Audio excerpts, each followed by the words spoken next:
Assalamualaikum warahmatullahi wabarakatuh. Kembali lagi bersama Pemuda Bertani, channel Wong Tani. Gimana kabar sahabat muda bertani? Semoga selalu sehat. Sehat orangnya, sehat pula tanamannya. Seorang petani tidak akan membiarkan tanamannya terserang hama maupun penyakit, dan akan selalu berusaha menjaga tanamannya agar tetap tumbuh sehat dan subur. Di video kali ini kita akan membahas manfaat pupuk gandasil buah dan daun untuk semua jenis tanaman serta cara aplikasinya. Di video sebelumnya pernah kita kupas tuntas manfaat gandasil buah untuk semua jenis tanaman. Di video kali ini kita akan memperdalam lagi manfaat serta fungsi gandasil buah dan daun untuk semua jenis tanaman serta cara aplikasinya. Pupuk gandasil buah dan daun merupakan pupuk majemuk yang bisa kita gunakan untuk semua jenis tanaman, baik tanaman pangan, tanaman holti maupun tanaman hias. Namun masih banyak yang kurang paham atau gagal paham tentang fungsi dan dosis gandasil buah ataupun daun untuk tanaman. Oleh karena itu, di video ini kita akan kupas tuntas habis dan memperdalam manfaat serta fungsi gandasil buah dan daun untuk semua jenis tanaman. Pertanyaan yang akan timbul dalam diri kita, apa sih manfaat pupuk gandasil daun maupun buah untuk tanaman kita? Pupuk gandasil daun itu dikemas dengan kemasan warna hijau yang menandakan pupuk ini dikhususkan untuk tanaman memasuki fase vegetatif. Pupuk gandasil daun juga bisa digunakan untuk pertumbuhan daun pada setiap jenis tanaman. Sedangkan untuk gandasil buah dikemas dengan warna merah yang menandakan bahwa pupuk ini untuk menstimulus atau merangsang pertumbuhan bunga ataupun buah, sehingga pengaplikasiannya dilakukan saat tanaman memasuki masa generatif. Secara singkat, penggunaan pupuk gandasil daun dan buah ini memiliki anjuran aplikasi yang sedikit berbeda, yaitu untuk pupuk gandasil buah diberikan segera kepada tanaman setelah tanaman menunjukkan tanda-tanda pembentukan kucu bunga atau masa generatif, sedangkan gandasil daun diberikan pada tingkat permulaan pertumbuhan tanaman atau masa vegetatif.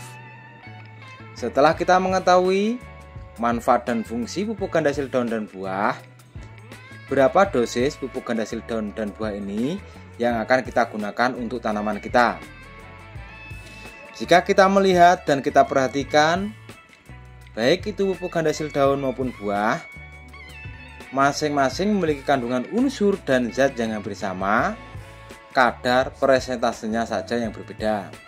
Kita lihat dari kedua pupuk daun ini yang ada di brosur tabel yang ada di kemasan. Untuk kandungan nitrogen, gandasil buah ini mengandung 6%, sedangkan untuk gandasil daun mengandung 20%. Untuk kandungan fosfor, untuk gandasil buah mengandung 20%, sedangkan untuk gandasil daun mengandung 15%. Untuk unsur kalium di gandasil buah itu mengandung 30%, sedangkan di gandasil daun 15%, serta sama-sama dilengkapi dengan unsur mikro yaitu magnesium, mangan, boron, tembaga, kobal, seng, dan lain sebagainya. Kalau kita lihat dari tabel yang ada di kemasan, kedua pupuk ini yaitu antara gandasil buah dan gandasil daun merupakan salah satu jenis pupuk NPK yang mengandung unsur nitrogen, fosfat, dan kalium. Gandasil bisa kita aplikasikan dengan berbagai jenis pestisida, baik itu insek maupun fungisida, kecuali dengan pestisida yang mengandung bahan alkalis atau tembaga. Selain itu, sebaiknya jangan kita gunakan gandasil daun dan buah ini dicampur dengan jenis herbisida atau obat rumput. Sekarang untuk dosisnya berapa? Untuk dosis gandasil daun dan buah ini baiknya kita aplikasikan atau kita gunakan sebanyak 20-30 gram untuk ukuran 10 liter air. Jika kita menggunakan tangki air yang ukurannya 16 liter, maka bisa kita gunakan dosis gandasil buah dan daun ini sebanyak 25-40 gram per tangki. Untuk mendapatkan hasil maksimal bisa kita ulang untuk intervalnya penggunaan pupuk gandasil daun dan buah ini yaitu 7 sampai sekali.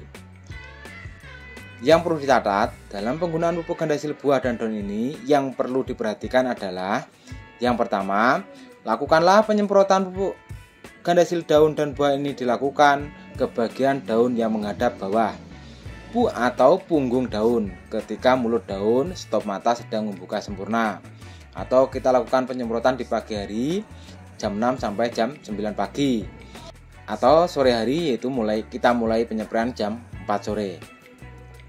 Yang kedua, jangan melakukan penyemprotan pupuk gandasil buah maupun daun saat menjelang musim hujan atau ketika perkiraan cuaca menyebut hari ini hujan. Kita bisa lihat di HP yaitu melalui perkiraan cuaca BMKG. Hujan dapat melunturkan pupuk ketika stop mata masih menutup sehingga pupuk belum sempat terserap tanaman dan akan hilang. Yang ketiga, gunakanlah alat penyemprot yang terpisah dari herbisida karena larutan herbisida sulit dibersihkan. Tapi jika habis kita gunakan penyemprotan herbisida, sebaiknya sebelum kita lakukan penyemprotan menggunakan gandasil buah maupun daun, kita bersihkan dulu alat spray kita. Yang keempat, jangan menggabungkan pupuk dengan pestisida yang mengandung zat pekat, karena zat tersebut akan membuat pupuk menempel di daun dan tidak dapat diserap oleh tanaman. Yang kelima, hindari penyemprotan pupuk ketika tanaman baru mulai berbunga atau mengeluarkan tunas muda karena rentan bunga rontok dan tunas muda mati. Kalau untuk padi itu mulai penyerbukan, kita tunggu selesai penyerbukan baru kita lakukan penyemprotan. Sebaiknya lakukan penyemprotan ketika tunas sudah berdaun cukup tua atau bunga sudah membentuk bakal buah. Itulah manfaat pupuk gandasil daun dan buah untuk semua jenis tanaman, baik itu tanaman pangan, tanaman holti, tanaman hias. Dari dosis juga kita sebutkan perbedaannya. Gandasil daun kita gunakan fase vegetatif, sedangkan gandasil buah kita gunakan pada fase generatif. Jangan tergiur dengan pestisida yang harganya murah namun tidak memiliki efektivitas dalam menangani hama ataupun penyakit, karena akan berdampak buruk bagi lingkungan dengan residu yang ditinggalkan. Atau juga membeli pestisida yang mahal harganya namun belum teruji khasiatnya. Karena itu cermatlah dalam memilih produk pestisida. Demikianlah, semoga bisa bermanfaat, menambah ilmu kita dan wawasan kita sebagai petani yang cerdas. Dukung terus channel Muda Bertani agar channel ini bisa berkembang, memberikan manfaat dan informasi khususnya dalam dunia pertanian. Salam pemuda bertani, petani sukses, Indonesia maju. Wassalamualaikum warahmatullahi wabarakatuh.